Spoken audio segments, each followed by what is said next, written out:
अरे ससुरा में रहबू कि नहीं हरे पेठा दी आ टेम्पू से जैबू की बोलोरो ले आदी टेम्पू से जैबू की मार्शल ले आदी बताओ नैहर तार धोनी की बात कौन काम के बा आखिर गुजर बसर होई ते घर में होई तो नैहर तोहार धोनी के बात कौन काम के ससुरा में धनिया रहो तनी आराम से अरे साग सब्जी खइबू कि मुर्गा मंगा दी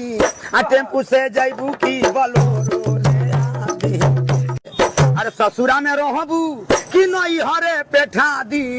आ टेम्पू से जैबू की बोलोरो ले आदी टेम्पू से जैबू की मार्शल ले आदी बताओ नैहर तार धोनी की बात कौन काम के बा आखिर गुजर बसर होई ते घर में होई तो नैहर तोहार धोनी के बात कौन काम के